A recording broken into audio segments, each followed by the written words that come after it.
Dressrosa's sky tears open, not with strings, but with scales. Trafalgar Law stands on a shattered rooftop, coat whipping in the wind. Behind him, an enormous Azure Dragon coils through black clouds, flame vapor holding chunks of the city aloft. Doflamingo looks up, threads pulled tight, just in time to see a blast of dragon's breath rip his web apart. Now jump to Wano. On the night of the raid, when everyone looks up at the monster above Onigashima, it isn't just Kaido's dragon they see. It's Law. Not the surgeon of death, scalpel of space in hand, but a doctor-turned-dragon tactician, bending storms and flame clouds like a battlefield map. What happens to Punk Hazard, Dressrosa, and Wano if Law never eats the op-op fruit at all, and instead bites into Kaido's mythical Zoan, the Uo no Mi model Azure Dragon? Let's find out what the new world looks like when the surgeon becomes a dragon. Law's story doesn't start with the devil fruit. It starts with a boy from the North Blue, watching his home rot away, carrying an incurable disease and a quiet promise. One day, Doflamingo will fall. Canon Law chooses the op-op fruit because it's the perfect blade for that revenge. Surgery turned into spatial warfare. But his core identity isn't guy with room. It's calculated, patient hatred. It's a doctor's eye for weakness. It's a tactician willing to play a decade-long game.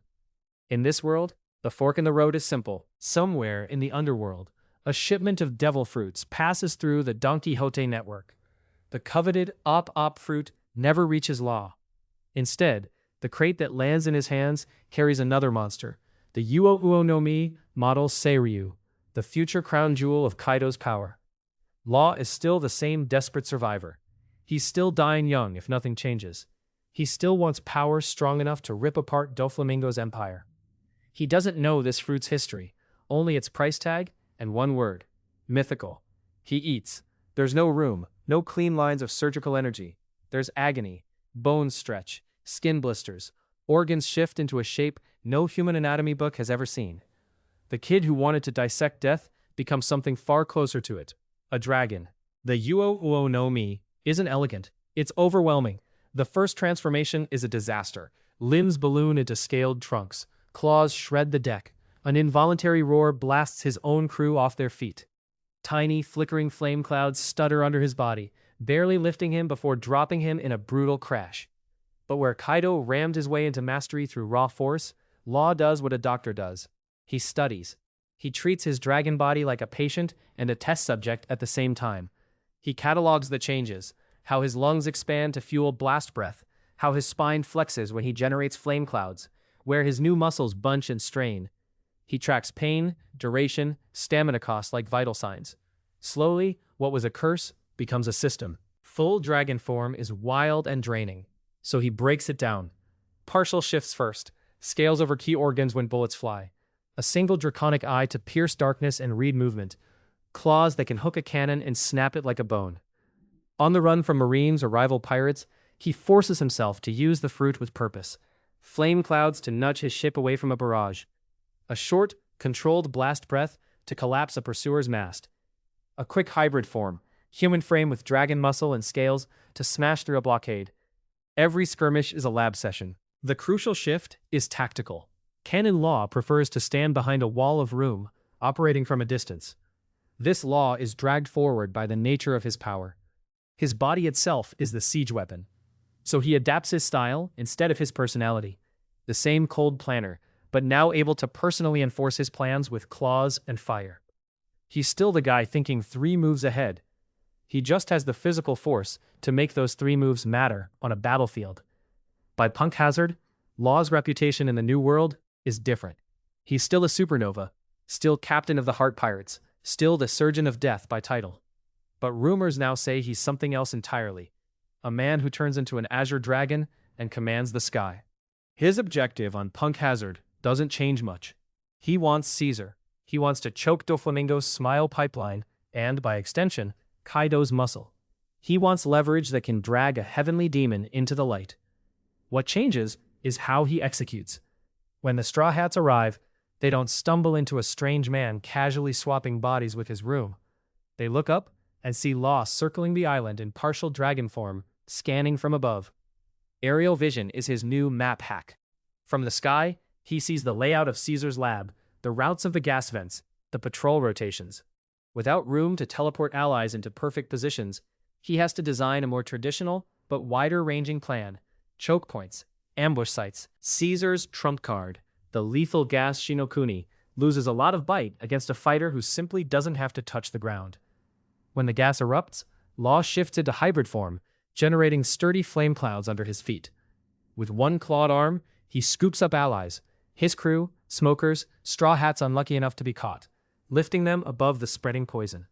Even in the chaos, he's measuring how long he can stay airborne with this many passengers, how the strain in his chest climbs with each extra second. He can't do what Canon Law does, disarm Caesar by literally removing his heart. So he attacks Caesar's real weapon, control of the environment. Blast breath vents to punch holes in sealed walls and create new escape routes. Flame clouds used like barriers to hold back creeping gas in narrow corridors. A mid-sized dragon body slamming through security squads that have required intricate room shenanigans to bypass before. Law's medical brain doesn't disappear just because he's trading a scalpel for dragonfire. He uses it to diagnose weak points in the facility structure, to triage who needs rescuing first, to keep track of allies' injuries during a moving airborne evacuation. Luffy doesn't come away thinking, that guy's powers are weird. He thinks, that guy fights like a flying general. Punk Hazard ends with the same alliance forged, but on new terms. Law isn't the shady, slightly fragile surgeon with a broken body and a god-tier utility fruit. He's visibly a frontline monster who can scout, rescue, and demolish. The plan against Doflamingo still relies on Luffy's strength, but Law's value is now as equal part mastermind and siege engine. And for Law, Punk Hazard proves something critical. This fruit can threaten a warlord. Now it's time to threaten the one that matters most. Dressrosa is still Law's personal battlefield. His goal doesn't change. Expose Doflamingo, free the country, sabotage Kaido's supply of smiles. But without the op-op fruit, his approach shifts from surgical assassination to total disruption. The first real showdown with Doflamingo is radically different. In canon, Doffy looks down from his string highways, confident that he owns the vertical space and Law's life. Law has to work around that with teleportation and trickery. Here, when Doflamingo rises into the air on his strings, Law doesn't stay earthbound. He joins him. Dragonfire erupts from Law's tattoos as he pushes into hybrid form. Scales coat his arms and chest. Horns curl back. He kicks off a rising column of flame clouds and meets Doflamingo in his own kingdom of sky and wires. Doflamingo's core advantage, controlling distance and angle, starts to erode. His threads crisscross the air, but instead of a grounded target hesitating at the edges, he's now facing a rival who can twist and climb through the web using three-dimensional movement he never had to account for. His aerial combat experience is still young compared to a warlord who spent years zipping around on strings. Threads bite into scaled flesh. Shallow slices open along Law's shoulders and ribs. But this is where Law's doctor's mind shines in a brutal way. He knows his own dragon anatomy. He understands what he can let get cut and what he must protect at all costs. When a mesh of strings closes in, he shifts scales toward arteries and joints, accepting flesh wounds to save deep structures. He deliberately takes hits where they'll look dramatic, but do minimal long-term damage. In the spaces between Doflamingo's attacks, he punishes hard. Dragon-enhanced swings of Kikoku crash into hardened string shields, forcing Doflamingo to burn haki and stamina just to keep his threads intact. Gusts from heavy wing beats throw off the trajectory of parasite strings trying to latch onto allies below. A well-angled blast breath collapses one of Doflamingo's aerial roads, limiting his safe movement. Law can't conjure a gamma knife from nowhere, no invisible organ damage, no one-shot surprise. So his revenge comes from a different angle, robbing Doflamingo of control. He's not just fighting for himself. He's constantly glancing down at the chaos of Dressrosa, tracking the birdcage tightening, the panic in the streets. When he sees civilians pinned against razor wire, he doesn't grit his teeth and say, "Not my problem, focus on the boss." Flame clouds sweep under sections of collapsing buildings. Debris lifts, creating impromptu shelters. Bursts of breath carve paths through looming walls of threads to free trapped groups. Every time he does this, he gives Doflamingo an opening, but he does it anyway, trusting that Luffy and the others will cover him, because alone, he can't save both the city and his vengeance. That reliance on allies becomes the emotional twist of this timeline. Canon Law often tries to handle things quietly, bearing burdens in secret, using room to control variables. Without that safety net, he's forced to be openly dependent. He can't rewrite physics to be in three places at once. He has to trust that if he creates one opening, someone else will use it. When Law finally falls in front of the royal plateau, battered, bleeding, scales cracked from repeated clashes with Overheat and Godfred, he hasn't surgically outsmarted Doflamingo. He's spent himself stopping the heavenly demon from turning Dressrosa into a puppet show. Luffy steps up not as the guy Law was saving for the finishing blow, but as the ally Law calculated into his plan from the start. Gear Force still shatters Doflamingo's pride and body, but the path to that punch is lined with dragonfire scars and shattered strings. For Dressrosa's people, the story they tell later is different. The heavenly demon tried to cage their sky, and a dragon tore holes in the bars, while a rubber man landed the final hit. Law limps away from Dressrosa with revenge partially satisfied, not by delicate surgery, but by ripping Doflamingo's illusion of control to shreds. And the world whispers something new. There's a supernova who fights like a Yonko's calamity, but thinks like a war planner. By Wano, Law's growth with the Uo no Mi is stark. Mythical Zoan scale with will, experience, and punishment taken. After Punk Hazard and Dressrosa, Law's found his rhythm. He doesn't stay in full dragon form long unless he must. His hybrid form is his real workhorse, human size for tight spaces, but with scaled armor, monstrous strength, and aerial bursts as needed. His arrival in Wano is visually and thematically charged. To Wano's people, dragons mean Kaido, oppression, ruined lives. So when a second Azure Dragon shape cuts through the fog above the coastline, they panic, until they see what he does with that power. Instead of torching villages, Law's dragon form is gently lifting battered boats past whirlpools, catching falling samurai on soft smoking clouds, guiding ships into secret harbors. That first impression matters.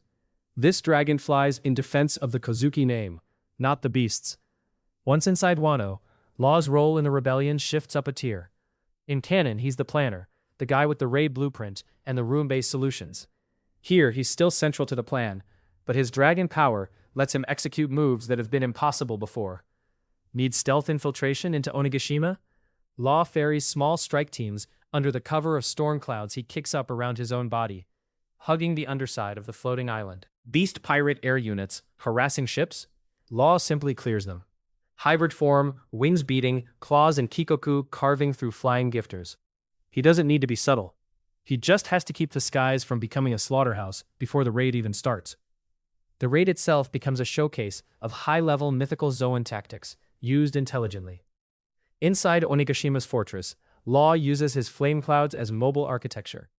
Blockades of enemies? He knocks support pillars out with focused blast breaths, dropping ceilings on their heads. Overwhelmed allies?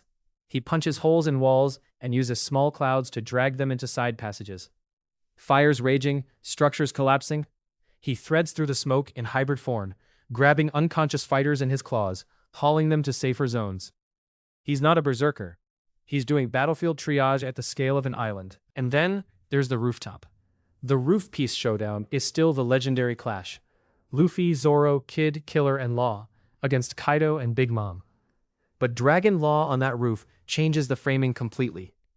When Kaido coils in dragon form above the shattered tiles, lightning crackling, he's used to being the only mythic creature that matters. Instead, another Azure Dragon aura is there, smaller but sharp-eyed, flame clouds swirling in precise, controlled patterns. Law doesn't try to match Kaido roar for roar. He knows he'll lose slugfests. Instead, he uses his dragon abilities as scalpel strokes in a brawl of giants. Kaido swings a Thunder Bagua.